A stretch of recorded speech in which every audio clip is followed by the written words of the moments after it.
Welcome to Pandemic Times Week 3, Human Experiences and Responses, and today we're going to be talking about mortality and morality. And we've got a wonderful lineup of professors to speak with you this morning, and I'll just jump right in and introduce them right now. So our first speaker is Dr. Brittany Asaro from the Languages, Cultures, and Literatures Department. And Dr. Asaro, I'm just going to ask you to introduce yourself and tell us a little bit about your academic discipline. Sure. So my name is Brittany Asaro, and my field is Italian Studies within the Department of Languages, Cultures, and Literatures. And specifically, I'm a specialist in medieval and Renaissance literature. So people in my field, they look at very old texts, and we try to find out more about their meaning by considering what was going on in the author's life and also in the world in which the author lived and wrote. Thanks. Yeah, so philosophy is just the study of or attempt to think rationally and critically about the world and the universe that we live in with some kind of conviction that there might be actual answers. So it's an analysis of how we think and what we think about. I work specifically in 20th century French and German philosophy, most of which has paid a strong attention to the quality of lived experience over more kind of abstract rational analyses, and maybe we'll get into that in the discussion of Camus. Thank you. Our third speaker will be Dr. Jamall Calloway from Theology and Religious Studies. Dr. Calloway, can you tell us a little bit about your field? Yes, good morning, everyone. Again, my name is Jamall Calloway. I am a systematic theologian, which means that I basically take certain theological concepts like salvation, ecclesiology, and I think about how the 20th century interprets those particular theological categories in the modern world. I'm also a liberation theologian, which means I look at different forms of God talk that is basically theology from people who are considered marginalized, African Americans, Black people across the diaspora, Latinx people, Dalit, South Asians, and people like that. So theology, philosophy, basically bounce between those two fields. Thank you. And last but not least, we have Dr. Bird from the biology department. And Dr. Bird, can you tell us about the discipline of biology? Yeah, hello everyone. I'm actually a microbiologist, work in the Department of Biology. I've always been interested in the study of bacteria, in particular, how they evolve and acclimate to changing environments. They are single cell organisms that we think of as being very simple organisms, but their environment can change rapidly, and bacteria have all sorts of interesting ways that they can sense environmental change and then adapt to them. I've never been particularly interested in studying human pathogens, but the last few years I've been teaching a course called People's Plagues and Microbes, and I have to admit, reading and thinking about pathogens has captured my interest of late. And I'm going to just turn it over right now to Dr. Asaro. The title of my presentation today, you can see, is The Black Death and the Birth of the Renaissance. And I chose this title because I really thought I wanted to retain this kind of idea of a cyclical motion. So the idea that death and life are connected and that they are part of the same cycle of existence. And so we'll actually be returning, very appropriately, returning to this idea of a cycle at the end of the presentation. So just keep that in mind. So I thought I'd give you a brief intro to what the Black Death is. And again, I am not a scientist that studies pathogens, but I am a literary scientist, if you could consider myself that, or at least a literary expert. I'll give you this brief information just as some reference points, even though it's outside of my field of expertise.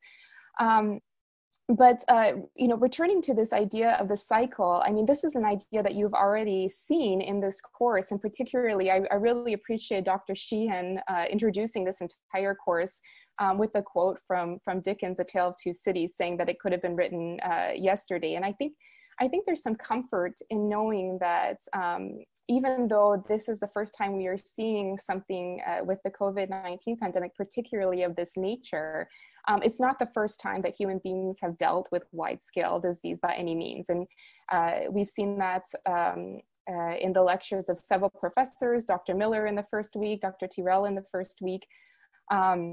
But let's talk a little bit about what the Black Death was. So the Black Death, it was a wave of bubonic plague. Particularly, we're going to be focusing on the wave that hit Florence, Italy in 1348. So in the years preceding and after that year, it wiped out about 50% of the European population.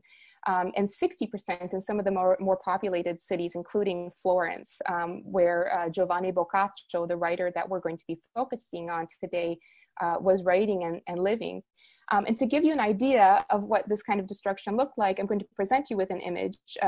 Again, I'm not quite qualified to interpret graphs of this nature, but I'll explain to you why I chose this image. You can see here, this is the loss of human life by from the bubonic plague that we're going to be talking about, the Black Death.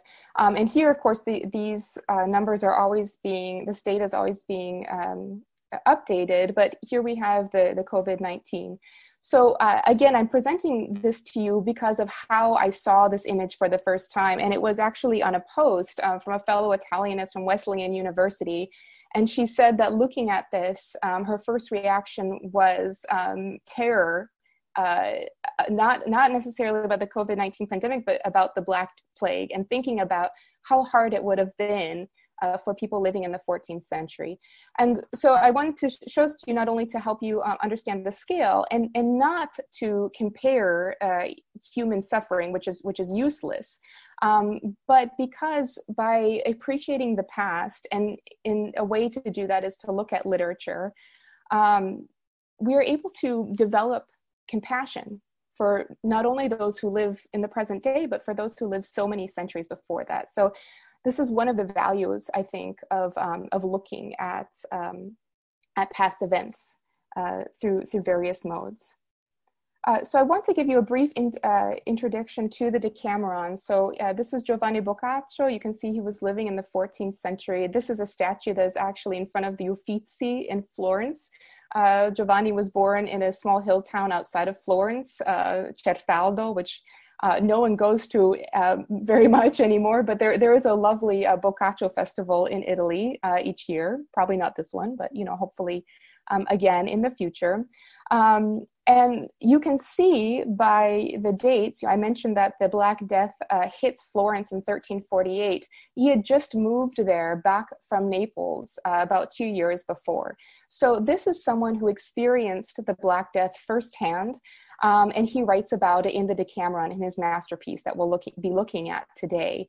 We know that he loses his father in this wave of epidemic, and also his stepmother, and we can imagine countless friends, since, like I said, it wipes out about 60% of the population of Florence. So I'm not going to say too much initially about the Decameron, because I'm hoping that some of these larger themes in the work will emerge as we do our close reading, which is a technique we'll be using today, looking very closely at some select passages from the primary text. But I do want to just preface by saying that this work really represents kind of the straddling between two different viewpoints. And whenever you're looking back in history, these kinds of divisions, say, between the Middle Ages and the Renaissance are artificial, and they're created by experts in order to try to identify certain trends in thought in the past and also in the present. But we can certainly see that there is embodied in the Decameron a shifting view that later on we would define as a shift from the medieval line of thinking into a more humanist or Renaissance era type of thinking. So this is what I'm going to encourage us to keep in mind as we look at the quotes.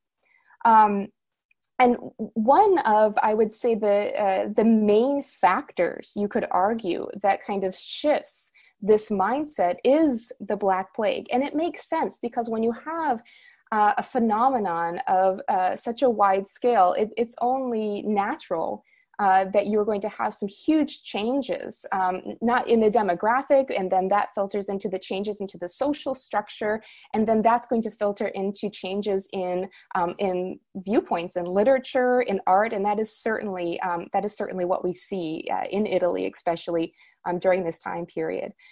To sum up, this idea, I've chosen a quote. This is by James Gates Jr., who is actually a physicist, to kind of embrace this interdisciplinary approach that we've adopted for this course. And he was actually an advisor. He served on former President Barack Obama's Council of Advisors on Science and Technology. And he says, I think this is great because he's an extremely smart man, but he says it really in layman's terms so we can understand. At the end of the day, although the plague is an absolutely horrible condition, it sets the stage for new kinds of thinking. And this new kinds of thinking, as I said, we can see in Giovanni Boccaccio's Decameron. So again, we're going to go through a close reading. I'm going to start that now. I will read some quotes from you and give you some initial reflections. So first we have the plague as key to meaning. And this is coming from Giovanni Boccaccio's introduction to the Decameron. He says, and these are all in translation, to tell you the truth, if I could have taken you where my desires lead me while avoiding this tortuous trail, I would have done so most willingly. But I could not have accounted for the origin of things to follow without first recalling these events. So there's two things that I want to bring up here. One is very literally what he's talking about is the frame story. So the Decameron is a collection of 100 tales, 10 tales told over 10 days. Dec in the Decameron in Greek means 10. And so what he describes is how when the plague hit Florence, 10 aristocratic young people decide to flee the city to find some kind of sense of peace and order. We'll again return to this at the end of the presentation. And to pass their time, each of the 10 tells stories over 10 days. And those stories make up the stories in the collection. So quite literally, we would not understand the structure of the Decameron without understanding what happened in Florence, without understanding the plague, the effects of the plague. But I think there's another subtler but more profound meaning, which is that we cannot fully understand the meaning of the stories, not just the narrative structure, but the meaning, without understanding that they exist within the lens of the plague. And remarkably, these stories do not talk about disease. And a lot of them don't even talk about death. The majority of them are quite funny. It's a fantastic piece of literature if you're interested in looking at it. It's actually had a resurgence of popularity because of what's going on right now. They're mostly about actually sex, tricks that people play on each other. So they're very lighthearted. And this may seem strange at first. Why does Boccaccio choose the plague as a frame story for these tales? And I would invite you to consider today. I mean, the pandemic just permeates our lives. But even when we're not explicitly talking about it or reading about it or writing about it, it's either consciously or subconsciously influencing the way we behave, the way we think. And this was certainly true in Boccaccio's day as well. One example I wanted to bring to you is what are you watching for entertainment? Boccaccio says that he rates the Decameron not only to instruct but also to entertain. So, for example, are you when you watch Netflix in the evening, are you streaming superhero movies, right, to feel empowered? Are you watching a lot of escapist fantasy to forget what's happening? Are you watching crime dramas, right, to perhaps think, well, if things are hard now, maybe if I watch something that's a little bit gritty, I'll feel better. And the idea is that, in the future, really, with something of this nature, you're not going to be able to explain what you did without first saying to, who knows, your kids, your students, your coworkers, anyone who did not live this firsthand. Wait, before I tell you the story about 2020, you first have to understand what was going on at the time. And this is what Boccaccio is telling us. So here you have, this is from Waterhouse. This is a painting from the 19th century, but to give you an idea of what it looks like when these aristocrats go to the villa to escape the plague. Boccaccio does talk about the possible causes for the plague. He says it could be God, it could be fortune or chance. He says, perhaps we mortals received this affliction through the influence of celestial bodies, or perhaps it was imposed upon us to correct our iniquities through the wrath of a righteous God. And we're going to hear a lot more about, obviously, where is God during pandemic? I can only imagine that Dr. Calloway is going to fill this out for us later. But I just want to point out to you how different this line of thinking is compared to other lines of thought during this time period in Italy. The fact that Boccaccio introduces another possible cause of the plague besides the second, which this wrath of a righteous God, which would encapsulate the medieval mindset. He's also saying perhaps it was the influence of celestial bodies. This is representing, in Boccaccio's view, the idea of fortune, chance, right? The randomness of the universe. And this is a very different way of thinking. This would point to a more humanist way of thinking that I described very briefly before that would characterize the Renaissance. And in Boccaccio's view, fortune is, it is random. It's a cycle, again, it's a circle. Sometimes your fortune's up, sometimes it's down, but it's the idea that maybe there isn't a preordained reason for this disease. Very, very new way of thinking. Here we have another quote. Boccaccio describes how some people are finding this devastation opportunity. He says, the streets became filled with physicians as well as charlatans devoid of any medical training, both men and women, not one of them able to pose an effective remedy, because not one knew a thing about the origin and properties of the disease. So charlatans, meaning, like he says, people devoid of any medical training who see a bunch of people who are desperate for healing, and they say, hey, maybe if I pose as a doctor, I can get some money out of this, even though I don't know what I'm doing. This makes me think of, I'll introduce this just because I always try to encourage students to make connections to the contemporary world when possible, when looking at these old texts. When I was in high school, actually, I watched, as part of my history class, the Michael Moore documentary, Roger and Me. It was about a bunch of GM layoffs in the 1980s. And he focused specifically on Detroit, which, an auto industry city where my people are from. And there's this one scene where this lady, Detroit had hit some really hard economic times because GM had done all these layoffs. And she was in her yard skinning and boiling rabbits that she had caught and selling them. And my history teacher, who was very good, challenged us to think, is this lady crazy or is she a survivor? And he left it up to us. And so, I see that a little bit here. I mean, are these people opportunists? Should we judge them as being, immoral for taking advantage of people's suffering? Or are these the kind of hardy folk that are going to be able to survive the plague and rebuild their lives after the devastation is over? And again, it's probably a combination. We'll move on to the next quote. And some of these, all of these really require a lot of reflection, and I'd be happy to, answer any questions about them. But the idea of fear. Boccaccio says that the living were made captive to their own fears and phantasms, leading them all toward one cruel conclusion. They could do nothing but flee the sick and everything in their possession. So Boccaccio is a very acute observer, and he's seeing that it is not only the disease that is breaking down society, but it is the fear of the disease, right? It's compounding this effect.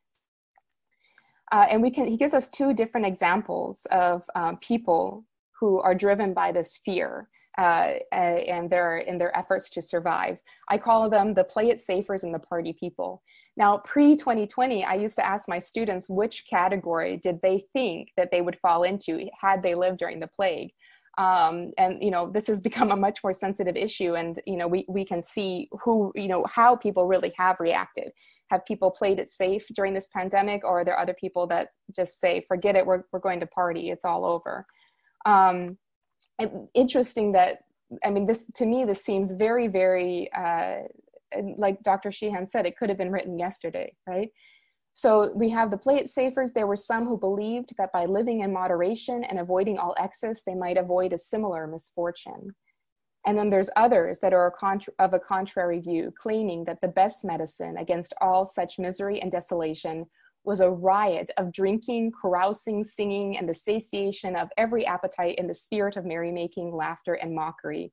Spending freely while their resources lasted, they took everything to the limit. And Boccaccio actually describes how people's houses, these private areas, were abandoned because people were either too sick to you know, protect their homes, or they were dead. And so people's living rooms became just kind of these party places. And there would be groups of people that would go in Florence from house to house, just having a good time. Those, of course, who were in the second group. So what's the effect of all of this? Boccaccio sums it up in this passage, which I focus on every year when I teach this. I think it's so amazing and heartbreaking, really. He describes how family specifically, and of course that's going to, you know, ripple out into society, just ultimately breaks down entirely. He writes that citizens ignored fellow citizens, neighbors were few who cared for one another, and relatives seldom met, and then only at a distance. The very thought of disease so possessed the fancies of men and women and took hold of their hearts with such violence that even brothers abandoned one another. Uncles stayed away from their nephews, sisters avoided their own brothers, and frequently enough, wives abandoned their husbands. What is more, and scarcely to be believed, fathers and mothers deserted their children to the point of disowning them, too afraid to even visit or succor them. So we can see that, and again, this is a lot to take in, and I would encourage you to reread these.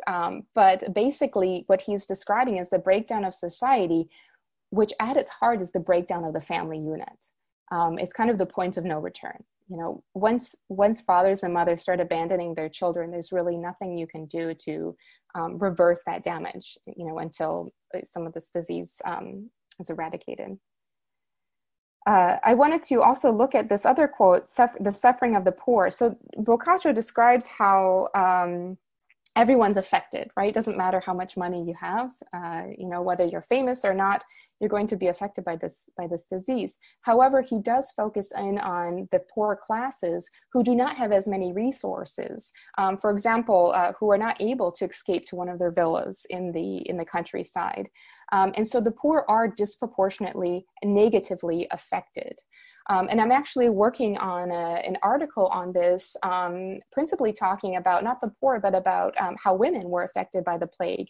And it's interesting because if we think about it, the Black Plague, the Black Death, was spread principally through activities that would have been performed by males. So we're talking about, you know, warfare, urbanization, trade. And yet, you know, women comprising half of the population who were not active participants in the causes, or I should say in the spread of this disease, were just as susceptible to it. And yet, once they contracted it, or once it was surrounding them, they had also less resources. They were forced to be, you know, to stay inside the house, for example, and there were social barriers to them seeking aid. But here we have also the suffering of the poor. Boccaccio tells us that those of the poor and aspiring classes presented an even more poignant picture of misery, huddling in their houses either because they could not afford to leave or because they hoped staying put was their best chance for survival. So where does this leave us? Boccaccio finishes this portion of his text with the dawning truth. He says that a dawning truth was that the natural course of things, with its modest and infrequent setbacks, had failed to teach the virtue of resignation even to the wisest. Now the ravages of the plague had taught it even to simpletons. So what is he saying here?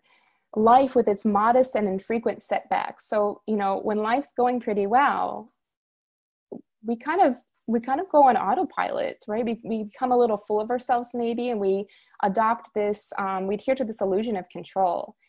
But what the plague, the ravages of the plague had taught, even to simpletons, is mortality, right?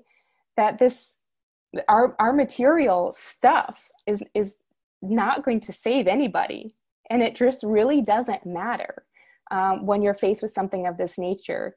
So everyone suddenly gets it. They've been forced to get it, right? That we are all mortal. And in the face of disease, we have to reckon with that.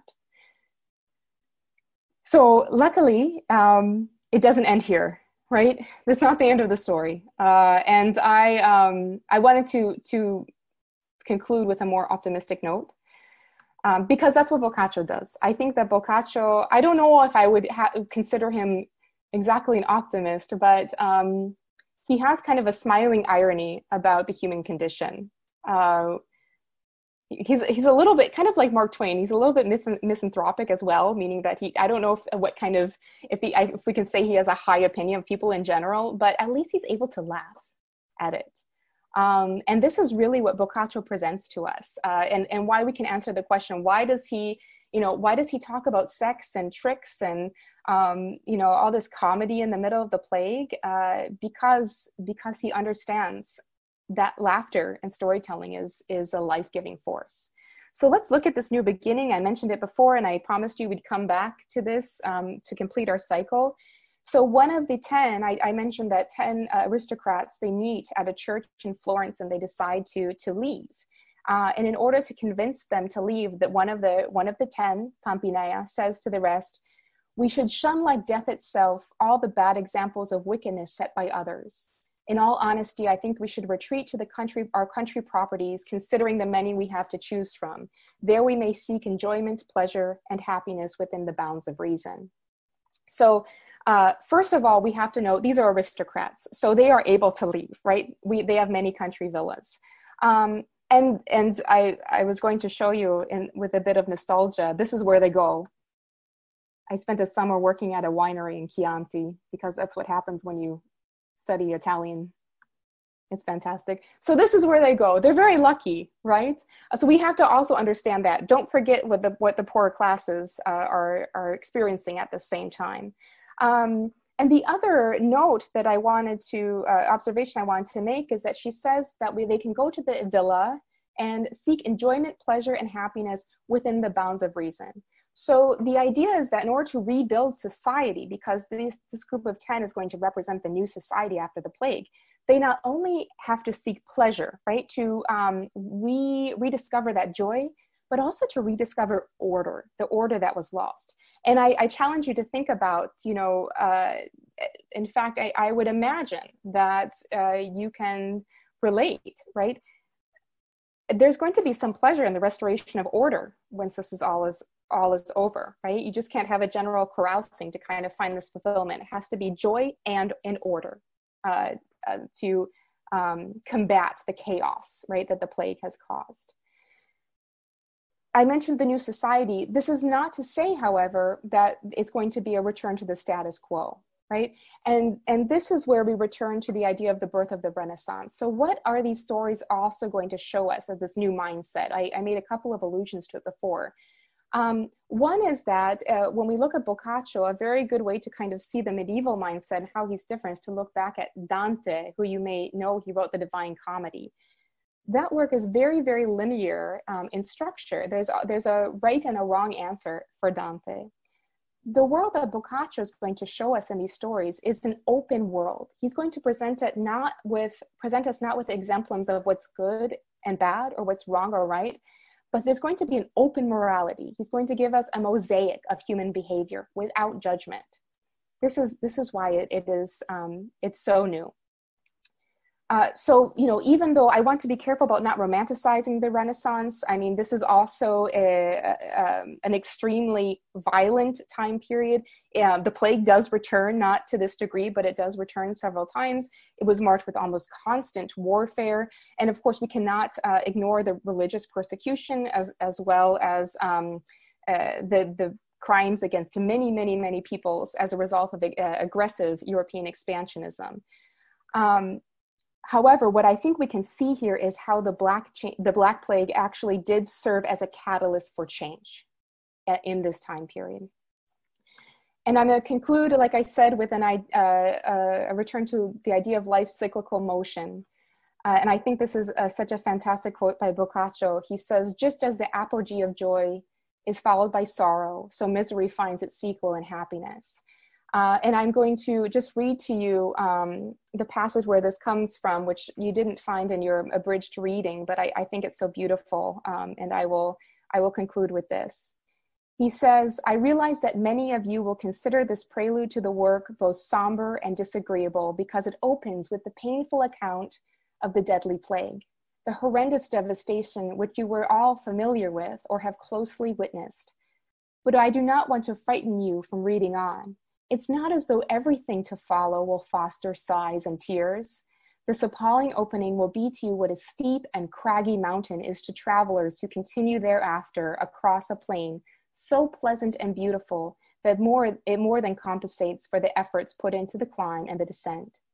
Just as the apogee of joy is followed by sorrow, so misery finds its sequel in happiness. And I'm going to read that last one in Italian for you. E sì come l'estremità della allegrezza il dolore occupa, così le miserie da sopravveniente letizia sono terminate. Just as the apogee of joy is followed by sorrow, so misery finds its sequel in happiness. So life is a circle, and it's hard to remember when you're in the sorrow and misery, but sorrow comes and goes just as joy comes and goes, and joy will come again. And incredibly, Boccaccio realizes this in the midst of one of the most deadly epidemics ever to hit the world. Thank you. I guess I have a few preliminary things I want to say about this particular text by Camus in the context of the COVID-19 pandemic that we're presently living through. I guess the first thing is just that the disanalogy between the two of them, of course, is going to be probably important and worth paying some attention to, mostly with respect to the case fatality rates as they apply to historical plagues, coming in somewhere between 30 and 60% case fatality rates in the COVID pandemic, in some of the worst hit places in the world at 15% of case fatalities, and still now around 3.4. I don't bring that point up to diminish the seriousness of the pandemic, but bring it up only to kind of highlight the fact that some of what I found really interesting in reading The Plague, in spite of these differences, that's to say Camus the Plague, in spite of these differences, was the manner in which the interruption of life would still remain largely the same. When Camus was writing notebooks about this particular work, he said the title could have alternatively been The Separation or The Exile. And one of the things that's really interesting to me about this text is the way in which he depicts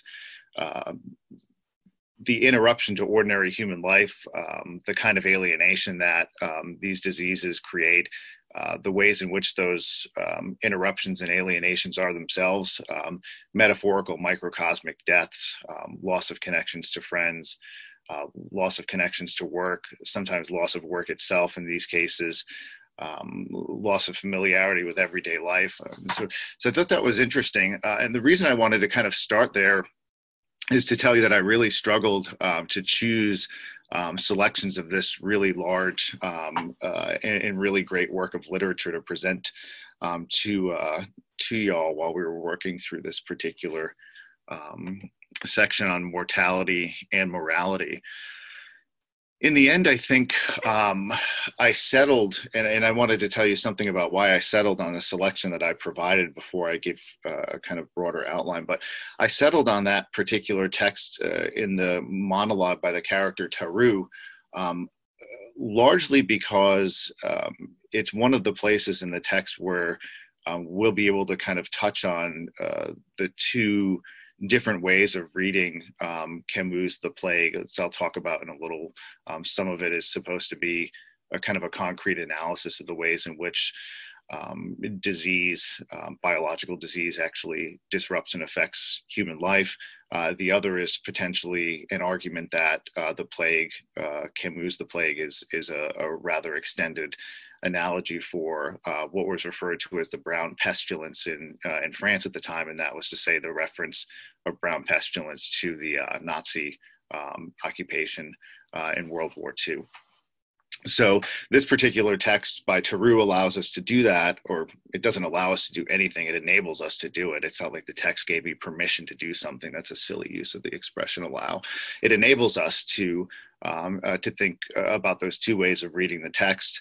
But at the same time, it gives us an opportunity to kind of enter into what's really been a complex period of time in the spring and summer in the United States of America. So not only kind of having to cope with the COVID pandemic, but also to have to deal with the resurgence of what is a historical problem for the United States, and that is, of course, race relations, and specifically in my mind, concerns about anti-Black racism and how one participates in resisting those features of our society that need, as it were, a reckoning with. So we can talk about how to resist both disease, but also how to resist diseases that are created by humans, where disease is here kind of used in the etymological sense of dis-ease, and as opposed to the biological sense. So, okay, all right, enough about the preliminaries. The outline of what I'm going to try to do today quickly is give a bit of the context of the work, that's to say where Camus was when he was writing it. Secondly, kind of move through a bit of the basics of Camus' philosophy, kind of general overview, because they'll help kind of frame some of the themes in The Plague. And after doing that, I'll probably run through a really quick character sketch of each of the main characters, all of whom you will note are men. If you go back and read the text, that's actually not exceptional for all of Camus' work. It's kind of an interesting dimension of his work. And by interesting there, we mean unappealing. Anyhow, the third thing and the final thing that I will do in this case, and has turned to an analysis of some of the reading that I asked you to do through the Theroux monologue there. Okay. So the context of the work. It's published in 1947 after several years of being kind of like in development. Camus writes the novel, The Plague, in the area of Provence, France. And he's there on the request of his doctor as he's recovering from a bout of tuberculosis. When he was a child, Camus came down with tuberculosis, and it remained an affliction for him throughout the rest of his life. So he's actually living in Provence, France, which is not his town. He's from Algiers in northern Africa. And so he himself is living a kind of exile as he's writing this book. And not only is he living in exile from his homeland in order to kind of improve his health, but he's also at the same time now living in a space in France at the time when France is occupied by the Nazis. So it's kind of a very interesting piece of biographical data that kind of gives you a way into the importance of this emphasis on exile and the potential for an analogy reading of The Plague. The other thing I want to say in terms of the context is that, like, given that Camus himself was ill largely all of his life, battling tuberculosis, he seems very much to be the kind of person or character who's never really far from thinking about death as just this kind of possibility that happens down the road to rather, elderly people, with the probability of it happening only at the end of your life, where we mean end somewhat chronologically after, say, you've hit, let's say, because I'm getting old, let's call it 70 now.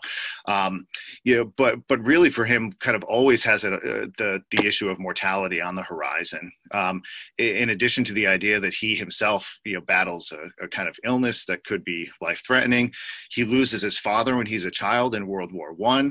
And he's really now living, through a Second World War. So death is not an abstraction for Camus in the way that it is for some of us, or even in the way that it is for the people in the town of Oran, which is the fictional town in which he bases the plague. If I gave you a kind of a rough sketch and quotation in the readings about the nature of the ways in which people move through their mundane lives in Oran, and it really sounds quite a bit like ours, our contemporary American culture. We kind of get up, we go to work, we do our thing, we spend a whole bunch of time figuring out how to make a whole bunch of money. Then we go out and spend some of that money, and then go home and collapse, and hopefully wake up with some energy in order to do it again the next day. And in those contexts, I mean, obviously we're putting an enormous amount of effort into, building, achieving, acquiring, consuming, and so on.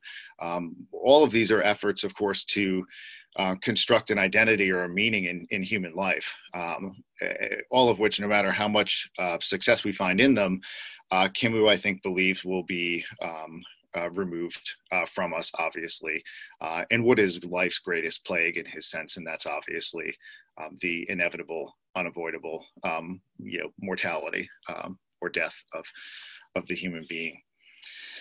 So that kind of takes me into a space where I can talk a little bit about some of the major themes of Camus' work in general, and that is that for Camus, I mean, death really kind of renders life absurd.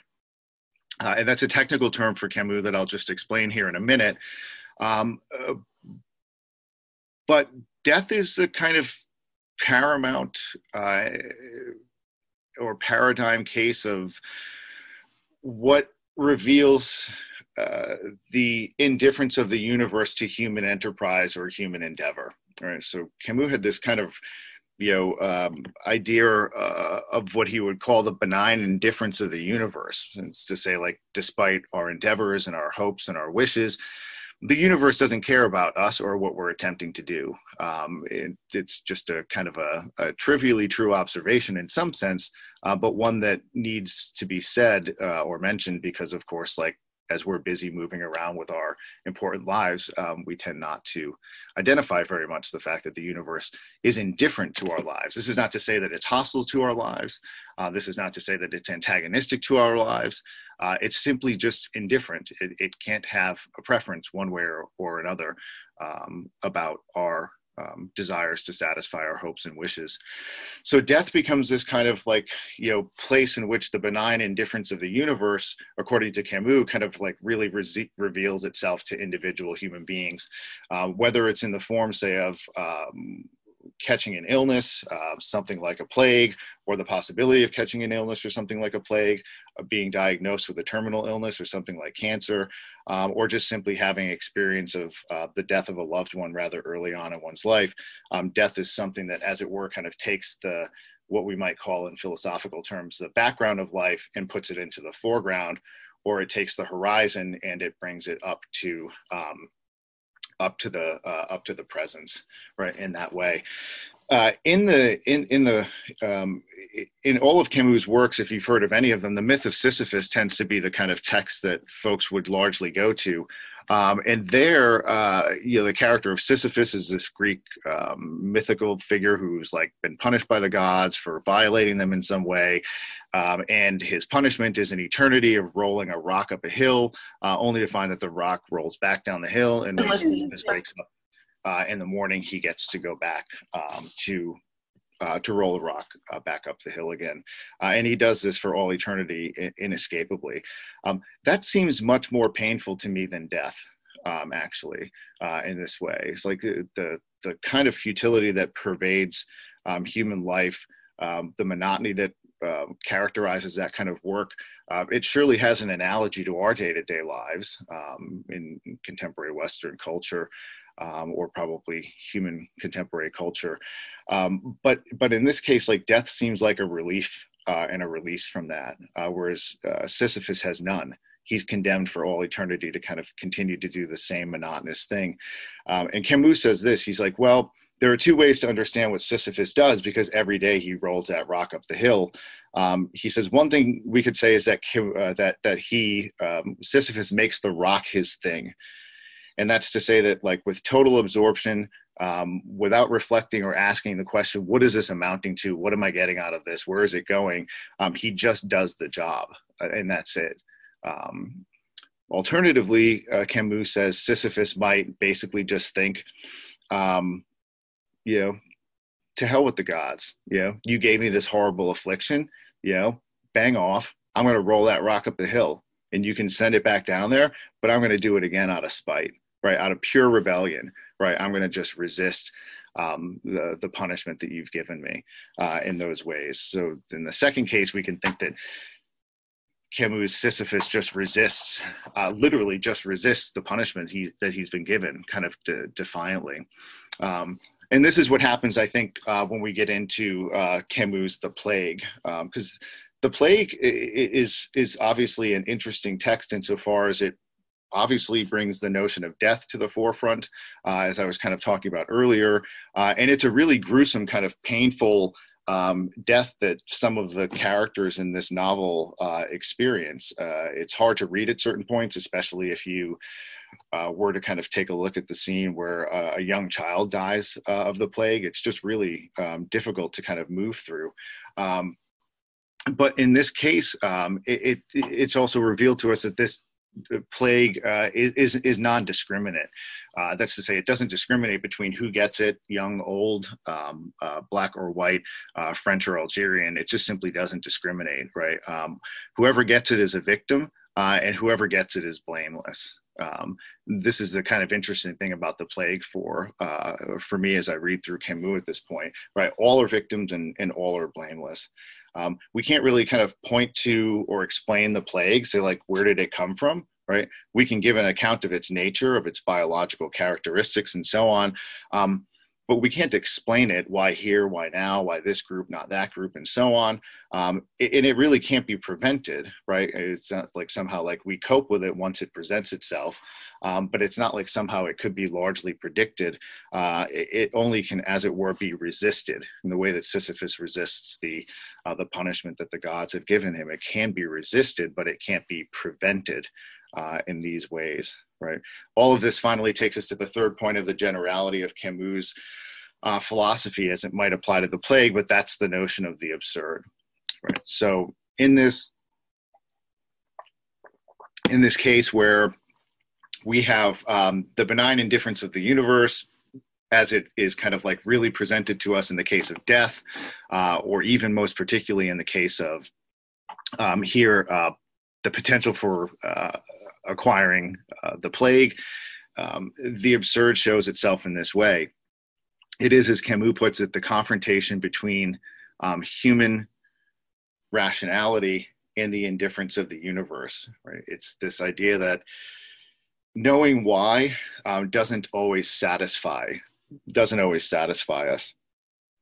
That life is largely just, in some respects, largely apparently without meaning, and potentially a struggle for happiness, insofar as it's going to end in this particular predictable outcome. That's to say, death.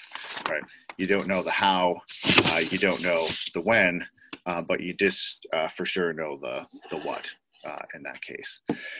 So, in these particular ways, I think the text of the plague is kind of a twofold case where we can look at the plague as a kind of a microcosm of this bigger issue of human mortality, which itself is a kind of a microcosm of the bigger issue of the benign indifference of the universe on the one hand.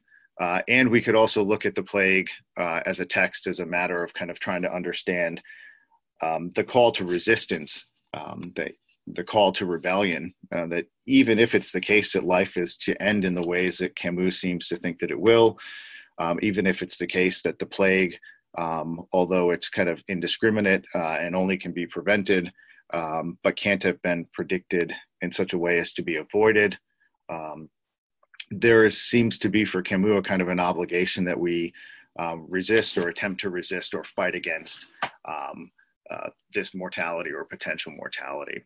Right. And that's, I think, one of the important subtexts of the plague. So of all the five characters that we kind of get, if every one of them is going to be described as somehow working against against the plague, right? Or at least struggling between them, like within themselves, about whether or not they're going to work against the plague, because we don't really see the five main characters themselves engaging in an existential struggle with this imminent death of mortality that the plague would announce. And so this is really interesting. You get the backdrop of the plague falling on the town of Iran, and then you might think that you're going to get an analysis of a number of different people and main characters who themselves are kind of grappling existentially with the potential of their mortality having been brought like really proximal to them or really close to them. It's not like it is in the death of Ivan Ilyich, as it were, where in that text those like you really get to see Ivan Ilyich struggle or come to kind of grips with his own mortality. Here, no, instead we get like largely a set of characters who really are kind of trying to come to terms with what they should be doing during the plague, how they might construct their happiness during the plague, but they don't really reflect on their mortality. And that's an interesting, that you don't see the main characters doing that, and that's an interesting difference. So the five main characters in the text, the main character, Dr. Ryu, whose name actually means the one who laughs, is really kind of ironic because the man is a humorless fact monger, but at the same time, a truth teller. He's very good. He's the first person who kind of calls the plague in the text. He's a medical doctor that does the work of kind of, as it were, organizing people to resist the plague. He really kind of throws himself into his work, as risky as it is. And he's a very interesting character. I was quite tempted to kind of read selections from his life. But he's a moralizing, humorless human being who we see even at the beginning of the text is so absorbed in his work that Theroux has to say to him, can we take a minute for friendship? So I kind of, think that he's an interesting character there for these reasons. He's very good at telling the truth. He's very objective, but at the same time, he seems hyperly rational and to that extent kind of deficiently human. In that sense. Riambur is a journalist who really spends his time trying to get home to his girlfriend in Paris. He spends the majority of the work trying largely to come up with ways to exempt himself from the quarantine orders and the lockdown orders. Father Panaloo, who Jamall will talk about in a moment, basically sees the plague as vindication of his idea that God, will be blaming human beings for their sinfulness. And then finally, the character of Theroux is an interesting guy because he says he hasn't learned anything from the plague and he's just doing what he's normally been doing. All right. I have to kind of move really quickly now. And I guess I'll just say a couple of things about Theroux because I've got about 3 minutes left to do this. So what do I want to do with this? Let me just flag something interesting about him and then I'll kind of turn it over. But Theroux basically says that he wants to try to become a saint without God. Or at the end of the conversation that we read, he says he wants to be a saint without God. And there are a number of really strangely Christian elements in his thought, which is interesting because Camus himself is an atheist, and Theroux wants to be a saint without God, which is, of course, a somewhat, in the Western culture, Christian notion without the very source of saintliness, namely God. He does and says these interesting things. So he says that he is not capable of or willing to judge other people. Right, so Theroux is not going to be the kind of person who makes judgments. Proverbs 4:14 or Gospel of Matthew chapter 7 verse 1.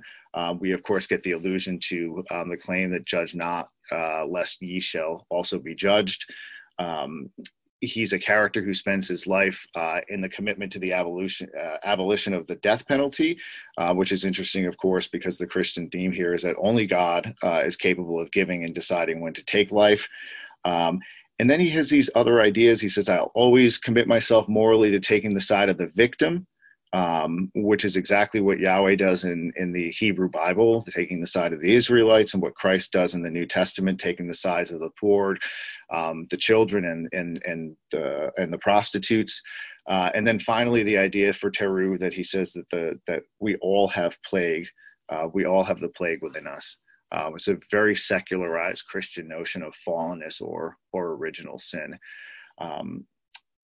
So there are these intense notions of innocence and guilt, the possibility for redemption, and yet no discussion, at least as far as I can see, of an essential Christian notion that I think probably is apt for more attention these days, and that is the notion of forgiveness and where that kind of falls into these categories. So the last thing I'll say about this, of course, is that he has this very strange, simple dictum. All of our troubles spring from our failure to use clear, plain-cut language, right? And he says, I resolve to use clear and plain-cut language. It's one thing that I can control in my life. And that, I think, is an interesting thing to do. It leads me to kind of like the concluding point that I want to make here. Vagueness is everywhere in understanding what is going on with the pandemic today, whether it's our own inability to understand scientific data and findings, or if it's the inability of journalists to report on them in ways that don't reflect the particular ideological slants of the newspaper outfits that they're representing, or it's incessant sloganeering, or even kind of really strange, claims that I found recently, say, like talking about pandemics of racism. These are interesting phrases where a pandemic means to pertain to all people. And it seems to me that whenever we introduce the notion of a pandemic of racism, we don't mean to apply that to all people. So the phrase is kind of vague. It seems to be thoughtful, but it's not. It seems to be illuminating something where probably is just vague and not clear cut. And if it refers to a disease, like of a biological notion, then of course that's absurd, since the plague or the pandemic of racism is not something that comes through non-volitional, non-human actions, right? Whereas, of course, the microbe, as Theroux puts it, is true. The biological plague is something that is blameless. It has many victims, but is totally blameless. Whereas if there is anything like a pandemic of racism, it has many victims, but it is not without blame. So I'm going to kind of end with that. Thank you. So this morning, I'm going to be talking about where is God during a pandemic, and a quote from the plague, I'll be talking about the plague as well, is, and who would dare choose to hate him? So before I begin talking about the plague, I want to first address the question. I want to address the content of the question. I ask, where is God during the pandemic? But I want to be clear that it's not so much about actually locating or keeping track of God or deities, as much as it's about establishing a mode of thinking theologically. It's about thinking theologically. And secondly, to define thinking theologically, it means pondering the existence and character of a deity in light of situations and conditions pertaining to human or non-human existence. So when I ask a question like, where is God? I'm not actually talking about trying to figure out an answer as much as I am interrogating, or we're going to interrogate the ways we think about that question. Like, how is it that we think about locating God or finding God or imagining God's reactions or participation or even absence? Like, so how do we think about those particular ways of using our language when it comes to our deities and our understandings of God? On top of thinking theologically, I also want you to keep in mind this particular term called theodicy. It's mostly popular in theology and philosophy of religion. It's a Greek word, theos, meaning God, and thike, meaning justice. I have Leibniz here, who wrote a book entitled Theodicy in 1710. He's known for basically coining the term theodicy in the ways that we understand it now. But I also have the goddess Thike. She is known as the goddess of justice, as well as her mother. In Rome, she becomes like Lady Justice, where she's has a wrap around her eyes. She's blind, and she has the same two scales where she's trying to determine justice without it being partial to whoever is in front of her. And so the notion of theodicy is basically trying to think about ways to justify the existence of a deity with particular moral characteristics, in spite of the evidence of evil or badness, if you will. Also in the Western world, Western philosophical tradition, I want you to keep in mind a sort of trilemma, not exactly, but a sort of trilemma. And I'll explain what I mean by that. A Scottish philosopher by the name of David Hume in the Enlightenment era brings back the sort of trilemma written by, we consider it to be Epicurus, but we don't actually know. The first question is God willing to prevent evil, but not able? Then God is impotent, meaning God is not strong. Is God able but not willing? Then he is malevolent, which means that God is not morally good. Is he neither able nor willing? Then why call him God? So a trilemma is basically, imagine a triangle where each corner of the triangle is a particular option that one does not want to conclude. So these are the sort of issues when it comes to a particular theodicy. And a theodicy is the ways that people address this question. If someone asks you, why do bad things happen to good people? Your response to that is a particular type of theodicy. If someone asks, how can there be this good, powerful God and there be, inexplicable, insurmountable suffering, the response to that is a particular type of theodicy. So a theodicy is a vindication. It is a defense of the justice of God against the evidence that would sort of prove otherwise. So I want you to keep in mind what it means to think theologically, as well as keep in mind the concept of theodicy, or what we often call the problem of evil, or the problem of suffering.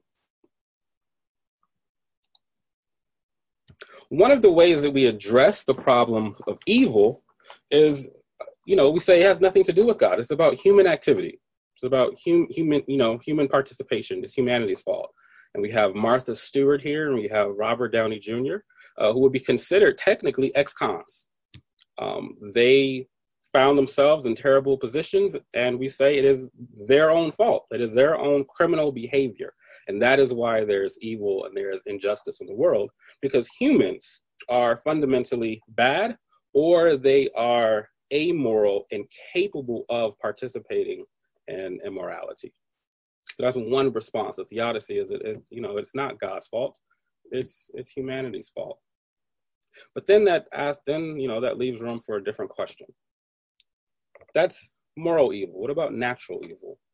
The topic of theodicy became a really big deal in the 18th century because Lisbon, Portugal had a very terrible in 1755.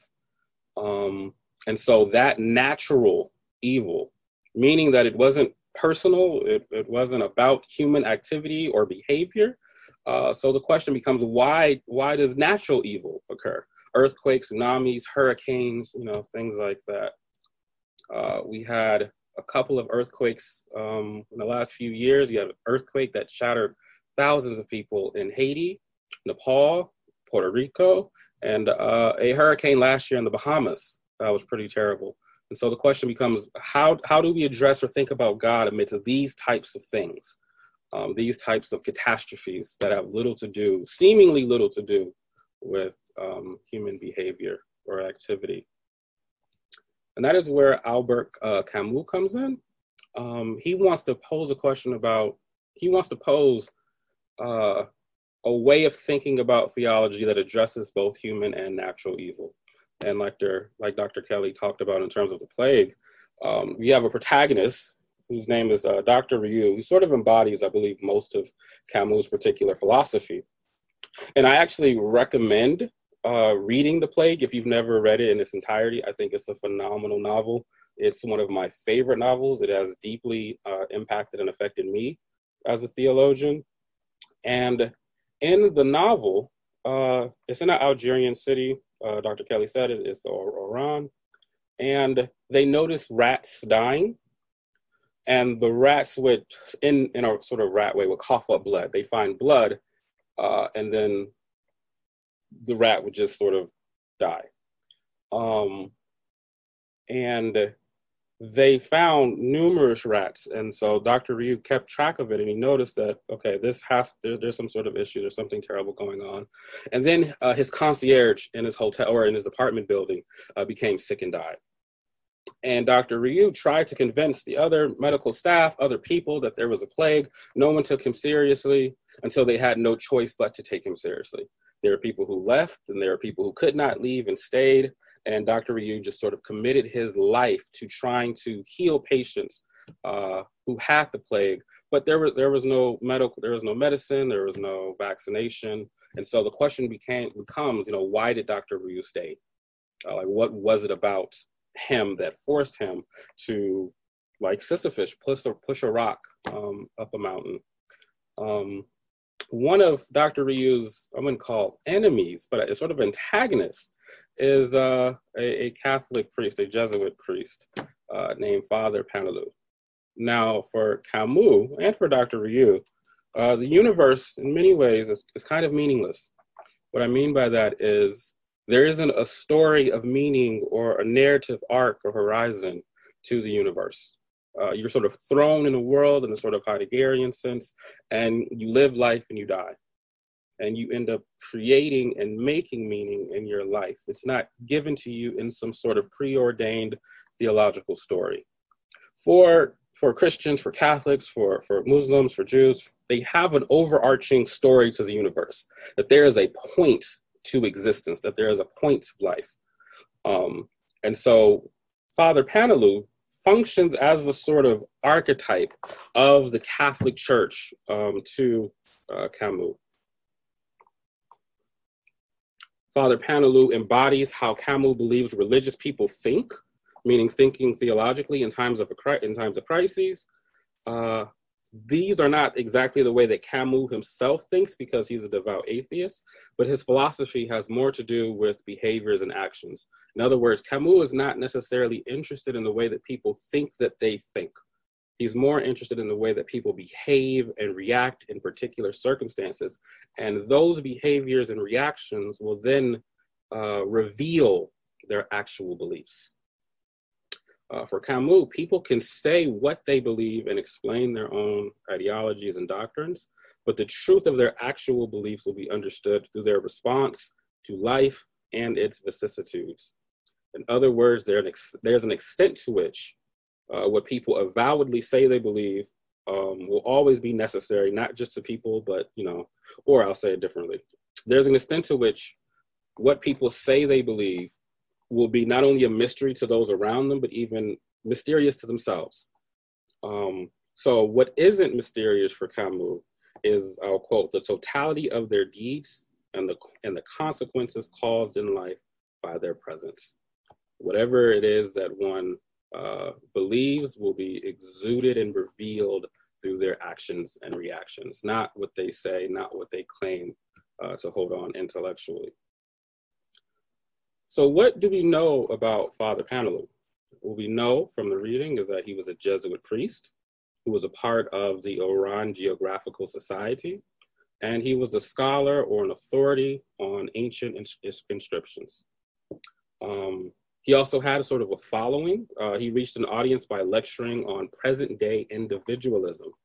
And that could mean a few things. It can mean that most of his sermons and lectures dealt with people relying on themselves, or it can mean that individualism was a growing problem, and therefore he talked about it in conjunction with his doctrine and his philosophies. We also know that Father Panelu was a stalwart champion of Christian doctrine at its most precise and purest, equally remote from modern laxity and the obscurantism of the past, end quote.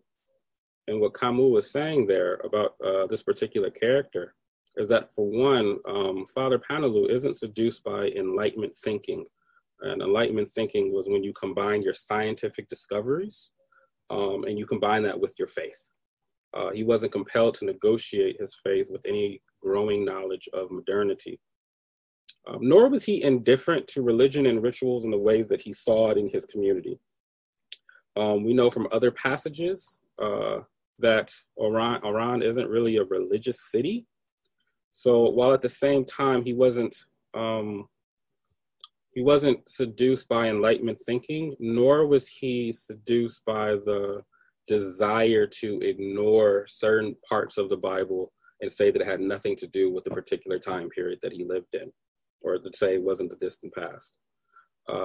Camus writes in terms of his character that he was, for all intents and purposes, a local celebrity, and he was known for delivering vigorous, harsh truths.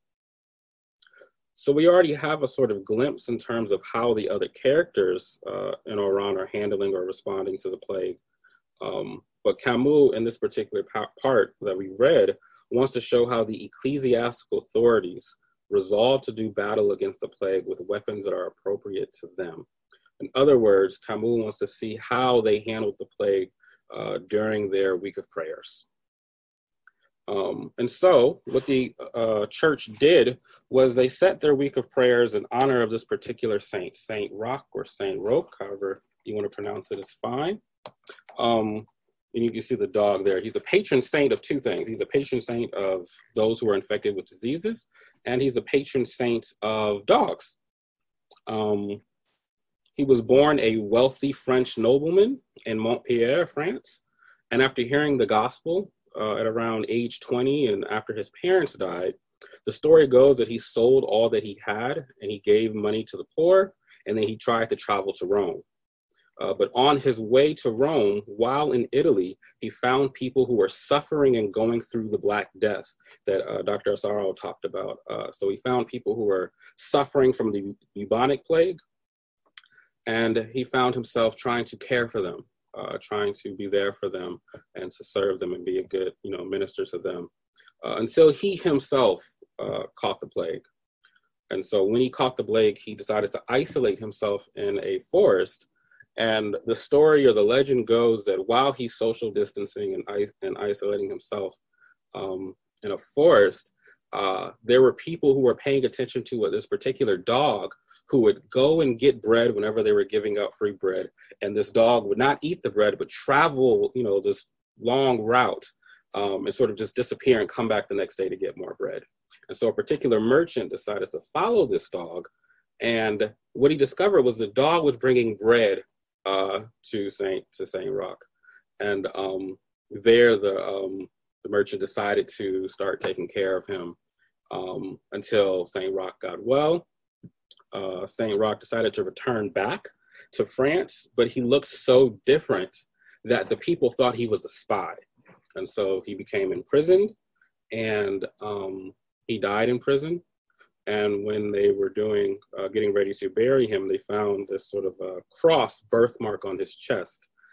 And that let the people in the town know who he was, because they remembered, his birth, and, he's a nobleman, so everyone knew about this particular birthmark.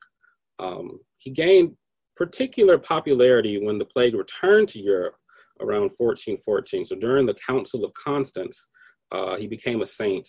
And the people then venerated him for what he did for those who were sick and who died of the bubonic plague. All of this is highly critical and important for the novel, because I believe Camus used this particular saint for the development and the trajectory of Father Paneloux. And I'll explain and get to that a little bit more later.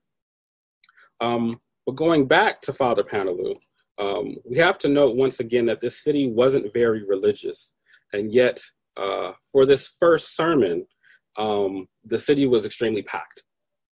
And so once again, Father Paneloux is sort of a local celebrity, everybody knows. So there's an anticipation about what is Father Paneloux going to say. And so he gets up and he stands up, he's in the pulpit, he has this sort of authority and this confidence, and he says, "This calamity has come upon you, my brother, and you deserved it." This may sound, I guess, a little odd or harsh, but he's not out of line with the biblical text. Right here, you have put a children's book of Noah's Ark, and Noah's Ark is about God in Genesis 6-9, I believe, looking out over the world and just seeing how wretched and terrible human beings are. And so God decides to recreate the world, and in order to do that, he has Noah build an ark and there's two different stories in the book of Genesis, but bring animals and let him, and God will kill all of humanity and then restart and recreate the world and recreate human beings through Noah's lineage. because of how terrible and evil human beings are. He uses the book of Exodus. Or before I get to Exodus, we have Sodom and Gomorrah is also in the book of Genesis. Abraham and Lot are leaving this town, and God believes that they are not hospitable to visitors and to people who are traveling through, and God is disgusted with them, and God decides to kill this town off as well. You have the book of Egypt, all 10 things that happen in Egypt when God sends Moses and Aaron to go free the children of Israel from Egyptian captivity. And the way that he does it is with plagues. So the biblical text is very clear about how much God is a part of the natural causes of the world. Nothing natural or nothing through nature happens, not just so much without God's permission, but without God's engineering. So God engineers natural natural disasters and catastrophes to happen against human beings. And so for Father Panelu, the plague hitting Algeria is just another example of God disciplining and punishing human beings. Even if it's not plagues, right? I talked about moral evil or even political evil. So the latter half of the Hebrew Bible, the kingdom of Judah and the kingdom of Israel both held captive and dominated by the Babylonians and the Assyrians. And if you read the book of Psalms, those are poems and songs that are about being held captive and being enslaved by these stronger ancient Mesopotamian powers. Later on, when you get to the end of the Hebrew Bible, all the way to, I'm Protestant, so I call it the Apocrypha, but it's, later on in the Hebrew scriptures, you have Persian domination and you have Roman domination. The book of Daniel is about being dominated by Persians. And then when you get to the Gospels, in Jesus' time and John the Baptist's time, they are dominated by the Roman Empire. And these dominations are happening because God says that there was some disobedience with either the kingdom of Judah or the kingdom of Israel. And God willed these other political powers to dominate and hold Israel and Judah captive. So the congregation, one by one, sat up in their seats and kneeled and prostrated themselves. But he says, Father Panelu says, and I'll quote, "The first time this scourge in history, it was wielded to strike down the enemies of God." And he also says that this is the flail of God. And I have a very medieval weapon here. If today the plague is in your midst, that is because the hour has struck for taking thought. The just man need have no fear, but the evildoer has good cause to tremble. For plague is the flail of God, and the world his threshing floor. And implacably, he will thresh out his harvest until the wheat is separated from the chaff. Once again, so for Father Panelu, in this very, vigorous, harsh theological sermon, it is because the city is filled with sinners. The city is filled not just with sinners in the sense of evil people, right? Like Camus is not saying that the city is evil in the sense of they are malevolent people, but they are indifferent people. Right? They're not necessarily religious and they're not necessarily atheists. They don't have any sort of religious commitment to God. They don't have any sort of sacrificial spirituality. They don't have a sort of relationship with their particular concepts of their deity. And so this is the scourge of God. This is the flail of God, according to Camus.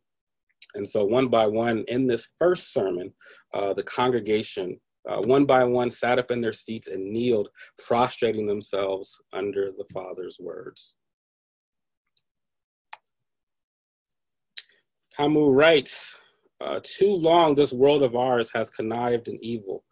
Too long has it counted on the divine mercy, on God's forgiveness. Repentance was enough. Men thought nothing was forbidden." I'm running out of time, so I'm just going to actually jump to the second sermon. So Father Panelu decides to actually be present in the hospital with Dr. Ryu and the others while seeing and experiencing all of these deaths. And he witnesses one particular death, he meaning Father Panelu, that alters him. A little boy named Jacques, who's the son of another character in the novel. He's suffering from the plague, and it's affecting Father Panelu very much so. And he screams or he shrieks out, you know, God, like, help him. And God doesn't. And the boy dies. And Father Panelu's world is just sort of turned upside down.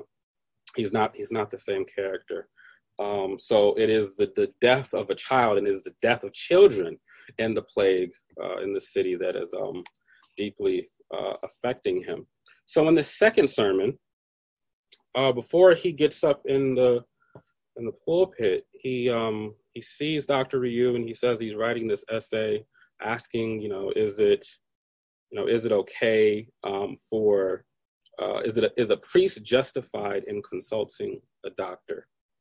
And in the second sermon, Dr. Ryu attends, but we watch the sermon and we listen to the sermon through the eyes and ears of Dr. Ryu. And one thing that the narrator notices is that in the second sermon, Father Panelu starts talking about us and we, as opposed to saying you. His demeanor has changed. He's fumbling over his words. He's not as confident. And he says, my brothers, a time of testing has come for us all. We must believe everything or deny everything. And who among you, I ask, would dare to deny everything? And I'm just going to explain it here and then pass it on. In the second sermon, what happens to Father Panelu is he comes across a tragedy of needless suffering that he can't justify. Dostoevsky also does this in a novel entitled Brothers Karamazov, where it's easy to look at an adult and try to conjure up reasons why that particular adult is suffering. Something along the way, this adult made a decision that has warranted whatever catastrophe that they are experiencing. But when it comes to a child, there's a sort of element of innocence. This child hasn't grown up enough to accumulate sins. Like, the child needs to be cared for and loved until they are an adult. But to see a child go through suffering, it sort of ruins the sort of religious or theological mathematical equation of who and what deserves or warrants suffering and evil consequences. And so he says, either I have to accept a God and accept a religion that doesn't address this needless suffering, or I cannot believe in God at all. I don't understand the nature of suffering, so either I accept that my religious beliefs and my understanding of God includes things that I don't have the answer to, or I have no reason, I have no basis to have faith in this God at all. And he says, I have to believe in God. And so it's no longer a matter of an easy solution or an easy understanding of why certain things are happening. Now is when you look at the nature of suffering itself and you can't justify any of it, you just have to embrace it, or you have to reject it. And so for Camus, he presents this character as someone who faces this profound mystery. And this character, Father Panelu, creates a division between fatalism and what he calls active fatalism. And active fatalism is saying, even though I can't understand, I'm going to trust and believe and maintain and cultivate my faith anyhow. I'll stop there. And that's how Camus presents this religious character in this very, profound novel. Thank you. So Dr. Asaro pointed out that the bubonic plague that struck Florence happened in the middle of the 14th century. And she alluded to the fact that the plague, although it left a few months later, came back periodically. In fact, the bubonic plague of that time, the pandemic lasted in Europe for about 300 years, where the plague would strike from nowhere, kill a large percentage of the people in a town or a village or a city, and then disappear, sometimes for tens of years at a time, a few generations at a time, only to strike again out of nowhere. People had no idea what was actually causing the plague. And so I'd love to show this painting by Bruegel, The Triumph of Death, where he shows the plague as an army of skeletons. And in this case, they're destroying a city. You can't see it so much right now, but these people were caught by surprise. Down in the corner, the bottom right-hand corner, there's a backgammon board and playing cards scattered around by these people who were caught by surprise. And as some of our previous speakers pointed out, the plague was completely indiscriminate to the point where even a king, seen down here in the lower left, is about to be dispatched by a skeleton. All the gold that is lying beside him will not protect him from this plague. What I want to do, we've been hearing about the plague through the eyes of humanity.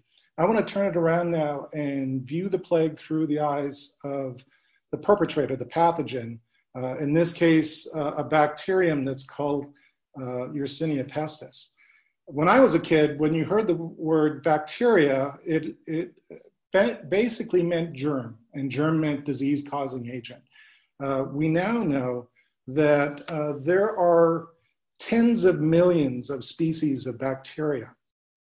These are single-cell organisms that are found in every conceivable environment on the planet.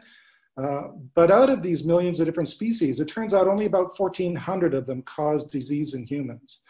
And in fact, thousands of different species of bacteria have adapted to live in and on their body, and do so from the moment of birth up until the time we die. Many of these are permanent residents, and we now know that they are essential for maintaining good health. So what is it about these 1,400 species that don't play the game with us, that instead are pathogens that cause disease? What is it about them that causes them to cause disease? So that's what I want to focus on.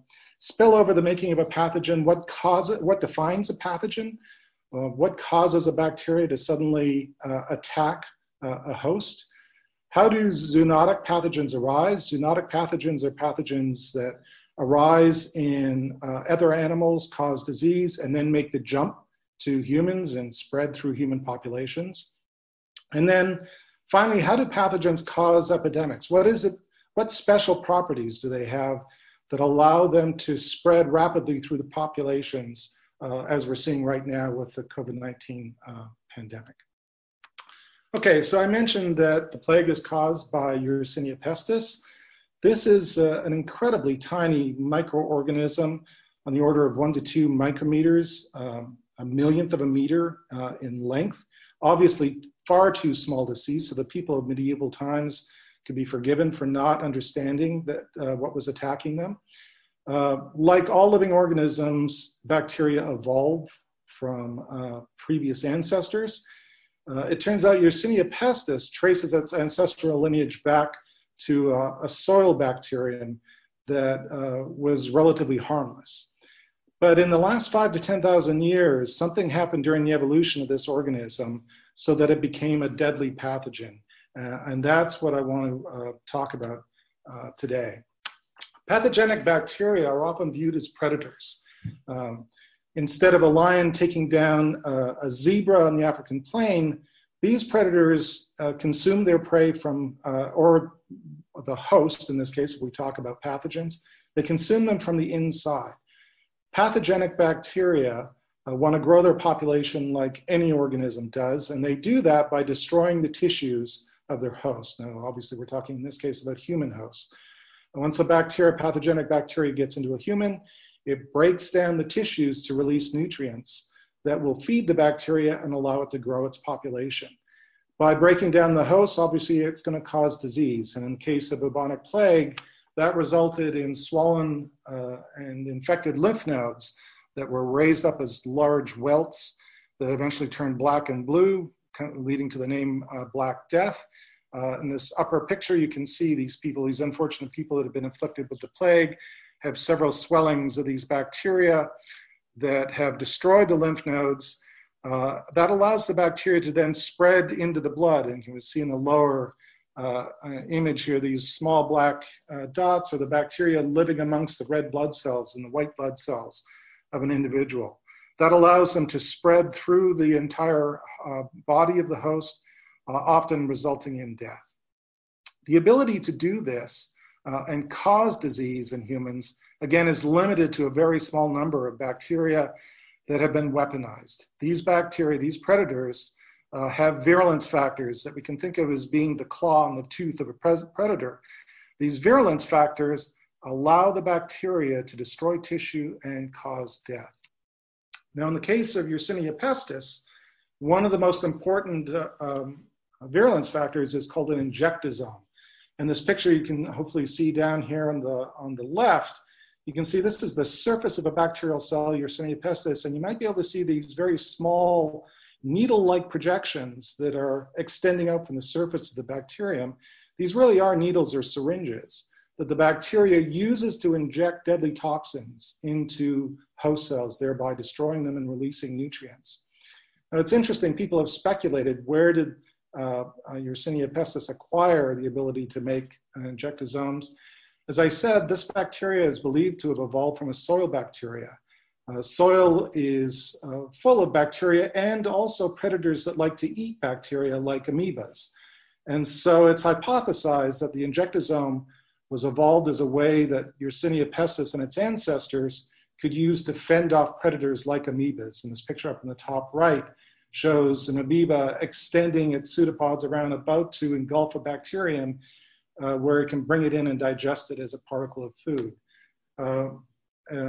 Yersinia pestis may have acquired it from a bacterium that allowed it to protect itself from amoebas.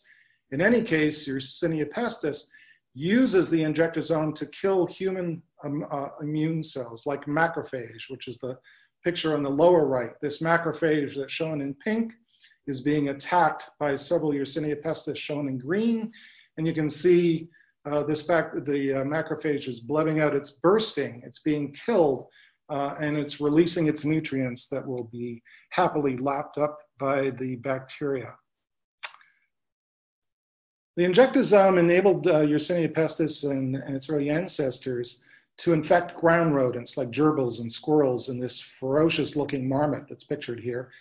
The injectosome being in a soil bacteria, this bacteria would get into these rodents that were burrowing in through the soil, and they could cause blood infections that would be deadly to the rodents. But remember, these bacteria, even though they're predators, they have a property they have to acquire, the ability to jump from one prey host to another.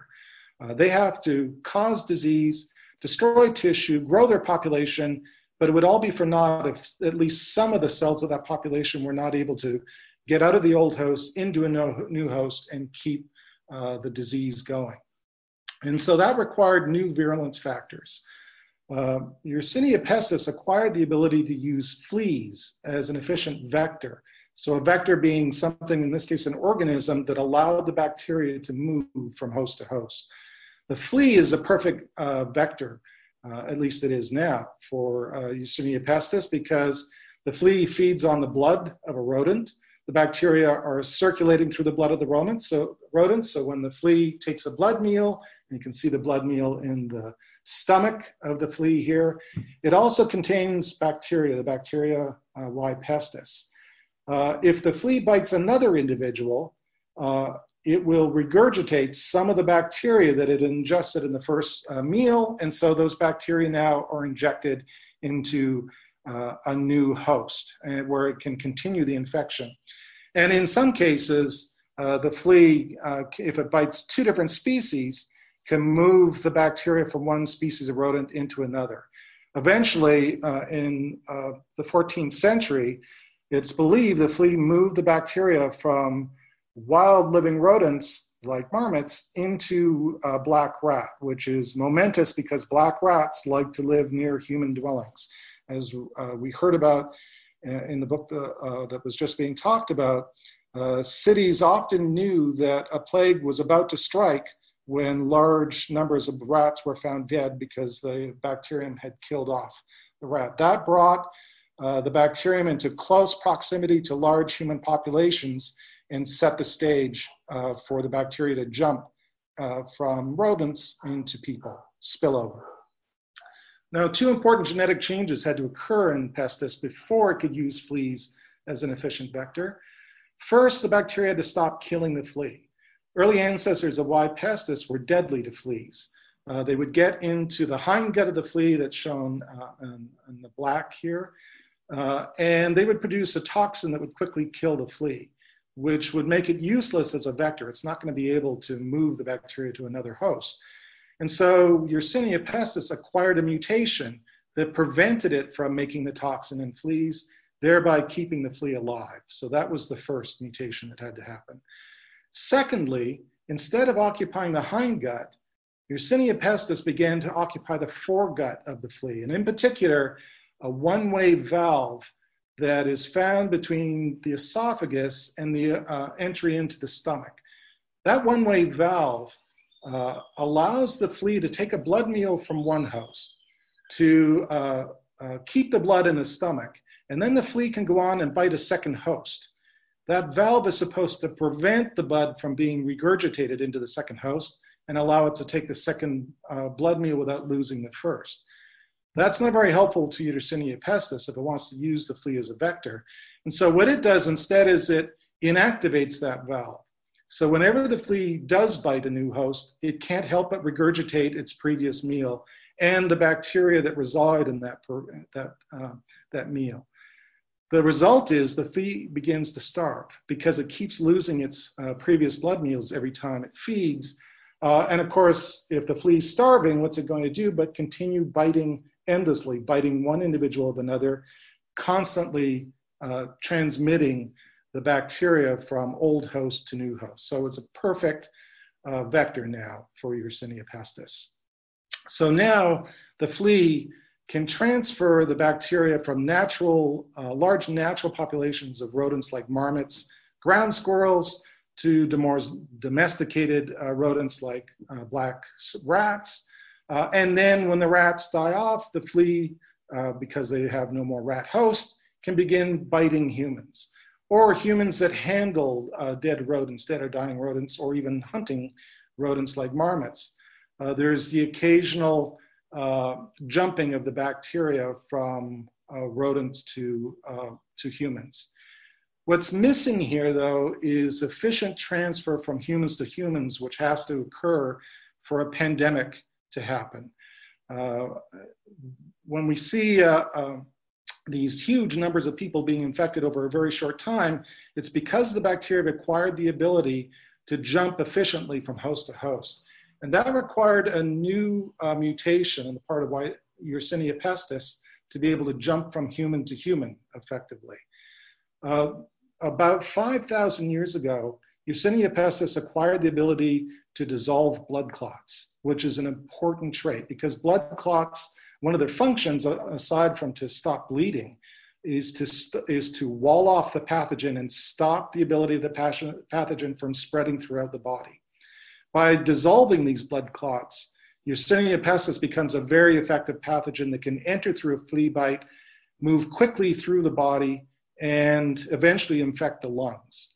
And when it infects the lungs, it causes something called pneumonic plague, a new version of the bubonic plague, that destroys the lungs, but not before causing people to cough up large amounts of blood, coughing up large amounts of bacteria into the atmosphere where they could be inhaled from by other people.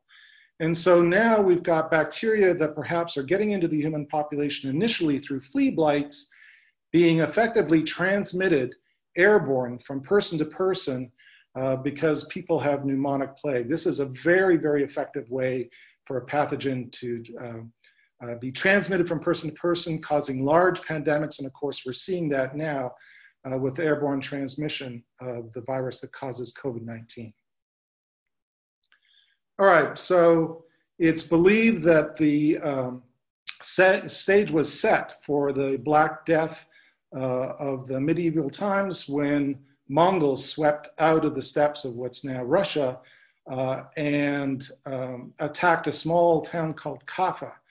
The Mongols were known to hunt marmots, and they're still hunted to this very day, and use marmots as pelts, as trading and as saddle blankets. And so it's thought that Yersinia pestis was picked up this way by the Mongol army, eventually infected Europeans that were defending the city of Kaffa. When those Europeans fled in their ships, they carried the rats, fleas, and the bacteria inside them to Europe, striking Italy in 1346, and over the next few years spreading rapidly through North Africa and into Southern Europe and across Southern Europe. Again, though, as I said, this pandemic lasted for 300 years, swinging around Europe, leaving one area perhaps for a generation or two before, again, coming out of nowhere to strike a new population of susceptible victims. So it's believed that about a third to a half of the European population died in this pandemic over those 300 years. And we know that North Africa and Asia at the same time were dealing with a pandemic, losing probably similar numbers of people at that time. I'm going to leave it there, except I'm going to leave you with another painting. So the people of the plague in the 14th century had no idea what was causing the plague. It wasn't until the latter part of the 19th century that scientists identified the Yersinia pestis as the bacterium that caused the plague. And ironically, this painting was painted at around that time, I think in 1896, depicting the plague as death, riding what looks to be a bat-like dragon, using a scythe to sweep away people. So I'll leave you with one other thought. Right now, obviously, we're dealing with the pandemic, the COVID-19 pandemic, with a virus that also appears to be a zoonotic disease. The best guess jumping from bats to humans, and within 6 months, we now have millions of people infected in this pandemic. So I want to start with a question for Dr. Calloway, which is similar to one that this group of professors had proposed that they might like to talk about. So let me. It's sort of a long question, so I can rephrase it. And faculty, you can take a look at it if you want to see it in that document we're looking at. So the question is, why would we call any of these terrible events, natural disasters and pandemics, evil? If not for the belief that God, then all these tragedies are purely bad fortune and human fault. The earthquake doesn't intend to harm people, it's only a natural event.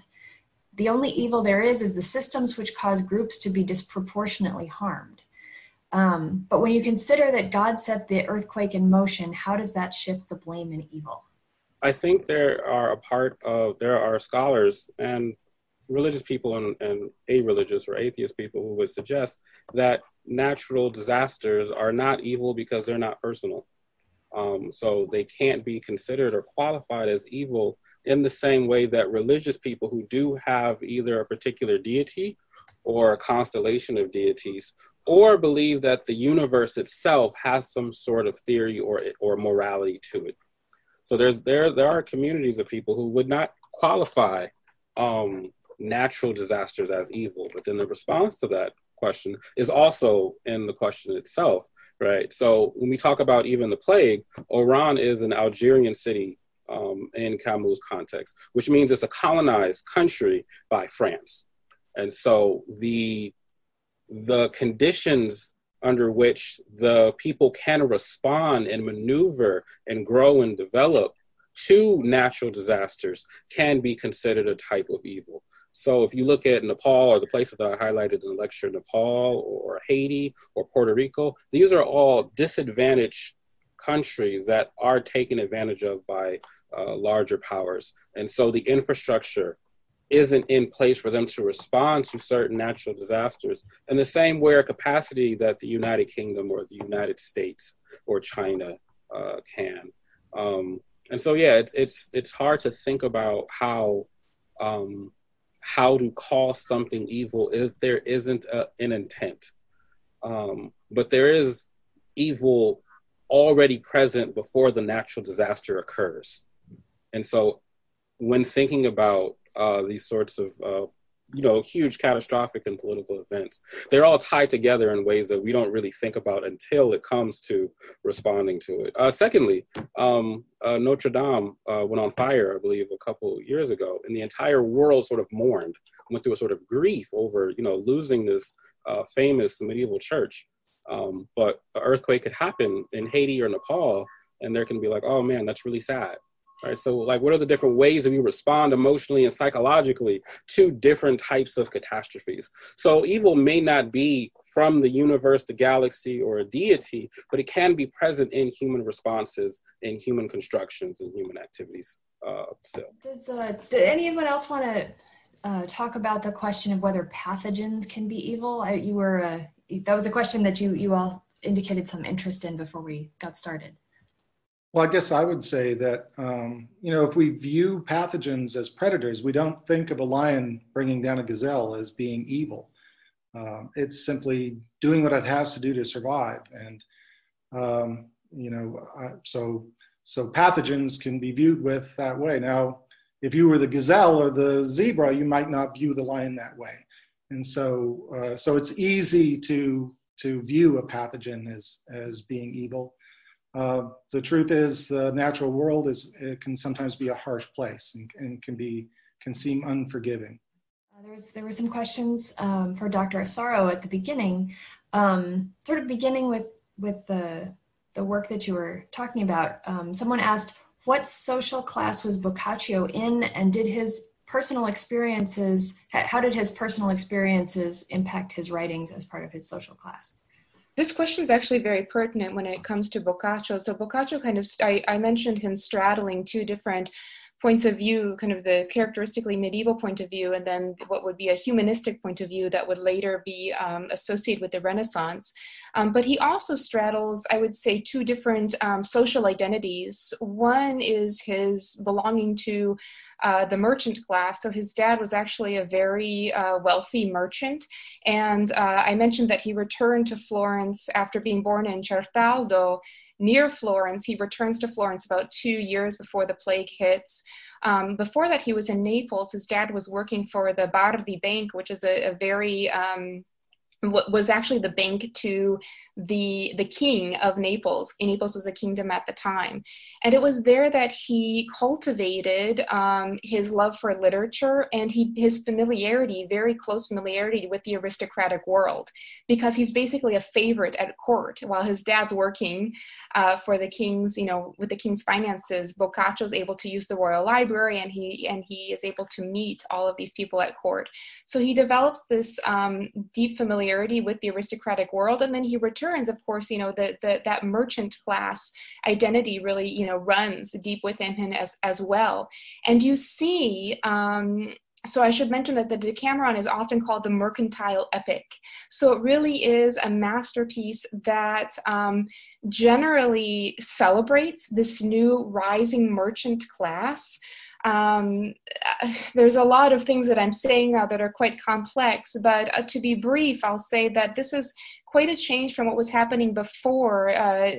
Most of Europe, including some areas of Italy. Italy has a very kind of disjointed history politically, but was dominated by the feudal system. So what happens after the Black Plague is that there's really this reshuffling of the social fabric, and there's this merchant class, this really bourgeois class that rises up. And so Boccaccio celebrates that in general in the Decameron, but he also in other stories critiques it. So this brings us back to this kind of open world without clear judgment one way or the other that Boccaccio presents. But I'll leave this with saying, and I'd welcome more questions about this in the discussion. I realize that this is kind of a cursory answer, but that I would guess, and of course you never know, you can't really accurately say what if, but without this reshuffling caused by the Black Plague, I would doubt that a family such as the Medici, who really dominate Florence for a very, very long time, would have been able to seize power if it weren't for the decimation of the population in that city. There, you know, the powers, the authorities that were established before the Black Plague were broken down enough that the Medici are able to swoop in and basically rule the Republic of Florence. That was really a republic only in name. What it was you know, an oligarchy that was bordering a dictatorship ruled by the Medici and their allies. And the effect of the Medici's rule over Florence, and then you know, the effects of that rippling throughout Italy, as far as what was being produced culturally and artistically in Italy during the Renaissance, is enormous. A student asks, could Dr. speak to the priest character's response? In the reading, he seems to go between acceptance and resistance. The swinging between acceptance and rejection, is that the? Resistance. Resistance. Yeah, I think so he starts off in his first sermon extremely strong, extremely sure of himself, and sure of his theology and his doctrine, and the ways that which is very biblically supported, the way he thinks about why the plague is happening. I don't know if he really gets to resistance. I think a better way of saying it is that he jumps to more or less acceptance, mysterious acceptance,